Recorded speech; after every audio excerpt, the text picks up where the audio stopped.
How's that for some forest? Who knows, maybe we'll get to see a bear or something across the trail behind me while I'm reading this email. This is an email that I believe should be read out right away. Because I titled it Broken and Reaching Out. Dear Steve, I've been following your YouTube channel for several months now. I can't find enough words to tell you how grateful I am for what you do, and to everyone else who shares their experiences.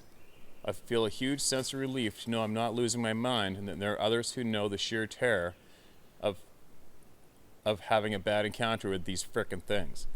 I just watched your video you posted on July 30th, and it's prompted me to share what happened, especially at the end where the truck driver asked for Jesus to help. Let me explain. It was the second weekend of 2011 rifle deer season in Vermont, middle November. I live in the southern part of Vermont, but I used to go up to Victory Bog, Concord, VT, every year since I could drive. I always watched the Benoits take nice bucks out of there, and had gotten a few myself. On this trip, like many others, I left Pono the previous night and slept in my truck for a few hours before heading into the bog at about 4. I liked to be in my spot and settled in at least an hour before first light. There were several inches of snow on the ground that evening. There were several inches of snow on the ground that morning. I got an earlier start, leaving my truck at about 3:30 that morning. It took me about an hour to get up to the top of this little ridge that overlooked a bowl with a small marsh. When I made it there, I still had over an hour before light broke, and I kind of closed my eyes and killed some time till light. This is when things started to get real and terrifying. Over the course of the hour, after being settled in for a bit and waiting for first light, I kept hearing noises attributed to something walking nearby. At first I was excited, expecting to see a smasher down on the bowl when a light broke, but then I heard what sounded like big branches being broken within 20 yards of me. I was thinking moose instead of deer. The anticipation was killing me. At the time, there wasn't anything in the woods that I was afraid of. As soon as light started to crack, I was scanning what I could make out, but nothing I could see. As it got progressively lighter, my anticipation turned to anxiety. About 5 yards behind me in the snow, the giant tracks. They were huge. I had seen programs on TV and talked about Bigfoot, and I had seen what they called tracks and always took that crap with a grain of salt. Now I was nervous. The track had come right up behind the tree I was sitting under, to the other side and towards a thick pine grove. I settled back under the tree and tried to process what I was seeing, trying to make sense of it. Maybe it was a friend that usually came with me or someone messing with me. I distinctly remember asking myself if there was any way it could have been a grizzly bear, but not in northern VT, and that's when I took notice to how quiet everything was. Not even a chickadee peeping, and the fog was getting thick, heavier, down in the marsh. I had to pull myself together, tell my imagination to calm down. I couldn't shake this feeling that I was being watched. Then came this weird sound, like a vibration, like when you turn a speaker up on a radio without it being on station. It sounded like it was coming from everywhere, and I didn't know what to make of it. Then came the rotted piece of pine tree. It shattered against the white birch only a few feet away. I jumped up, pretty much out of my skin. I turned to the direction it came from, and there, 30 yards away from me, was Bigfoot, Sasquatch, whatever the hell you want to call it. Terror. Not fear, not scared, just terror. I was 29 at the time. I'm 6'4", and this thing towered over me. His shoulders had to be at least 4 feet wide, shorter hair around his face, and a patch missing by its left pec, and my guess is what must have been a steam coming from the nape of its neck. Its torso seemed longer than humans. Its hair seemed 4 to 6 inches except for its head, the front anyway. Its eyes seemed black. I couldn't make out any other detail in them. It wasn't a bear or a guy in a monkey suit or any BS like that. It was a Bigfoot. Everything happened so fast, but I felt like it was staring at me for an eternity. I've been through a lot in my life, but never have felt such dread. To this day, even when writing you, now a deep feeling of anxiety comes over me. After staring at this thing for what was honestly 5 to 10 seconds, it screamed. It sounded like it yelled, "Toro what?"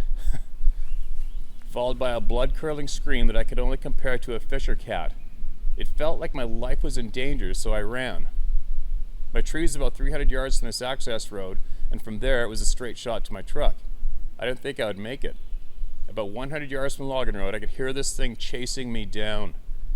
I hit a stone wall with a giant maple that was one of my markers to get in and get out. Pulled out my Browning 9mm high power and took several shots. Not really aiming for it, but trying to scare it or let it know I had firepower, I guess. It didn't matter. It was not scared of me nor my gun. It seemed to stay about 40 yards or so away. Maybe it got closer to me. I don't really know, but it took me only 20 minutes to get back to my truck, stopping to let a couple shots of when my lungs started to burn. I felt like I was buying some time. I couldn't see it. The last 200 yard sprint to the truck, but I knew it was there and I wasn't wasting any time getting the hell out of there. When I was almost back to the main road, that brings you into Concord that I had to pull over, process everything that just happened, change because I had pissed myself and didn't notice until I stopped and I had to unload my guns. Shit, my rifle. It was still up on the ridge.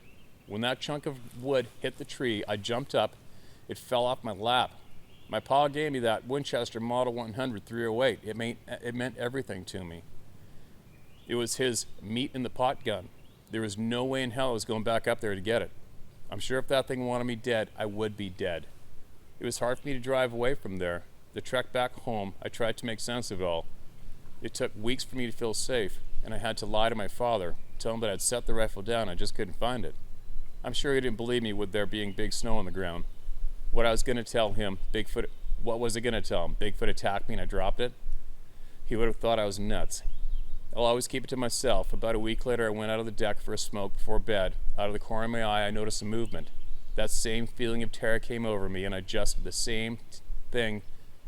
And just then, that same thing came out of the shadows, knocked me over and started dragging me up the driveway by my ankles. I screamed, "God help me, Jesus, God, help."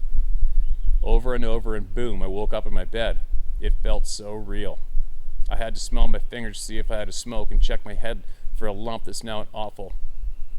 And check my head for a lump. That's how awful and real it felt. Not a day goes by where I don't think about that day. I've not been up to Victory since, and I'll probably never go back.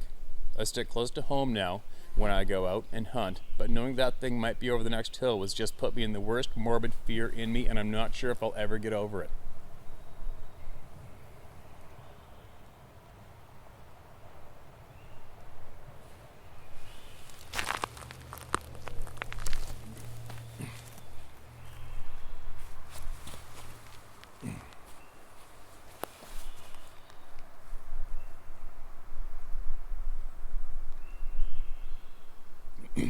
It seemed to me like it was more human than anything, and the way it yelled, "Torah what?"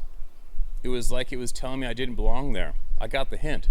You and your viewers have gotten me to open up and investigate more about them. I've seen where some people say they might be multidimensional. Maybe that vibration sound has something to do with it. But you and this community have helped me overcome a few obstacles, and for that I am ever grateful. Maybe if one of your listeners is ever in Victory Bog area in Vermont, they came across my Winchester Model 100 308, they could let you know. Sorry if this is long, but I would have brought this to my grave if it wasn't for you all. Thank you. Feel free to use my name. Maybe it'll help someone else. So many have done for me. Keep up the good work, Steve. It helps and makes for more of a difference than most people realize. Sincerely, Jason Bolger. Well, that's an unfortunate, crazy experience, Jason. And thank you for emailing that into all of us. I'm sure there's dozens of people out there who've had a similar experience, without a doubt. And straight up, man, if I lived closer, I would go with you back to that tree to find that rifle with you to help you out. That's really unfortunate.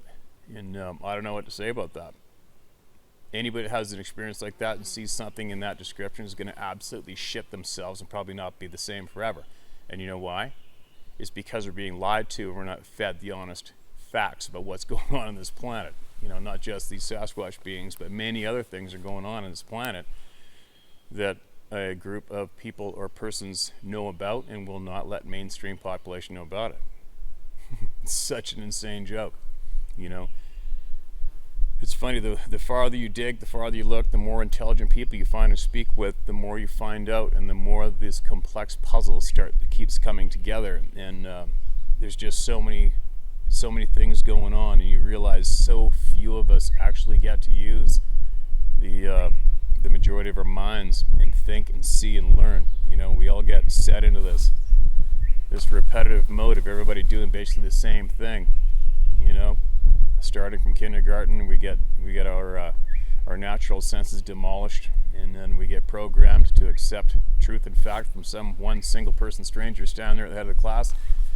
We donate 5 out of 7 days to doing something we don't want to do, and we get conditioned to keep doing that until we're 65, and then we bite it, right? And I guess that's a bit of a shit-eating quick way to put it, but it's kind of the way that it just comes out of my mouth. But there's just so much more going on, and I'm learning so much. I'm speaking with so many intelligent people, and I can't get enough of it. You know, I just keep digging and digging and digging and digging and digging, so I can hopefully, sooner than not, start sharing and sharing and sharing, so I can help all those people exactly like Jason here, and so that their ride called life isn't ruined.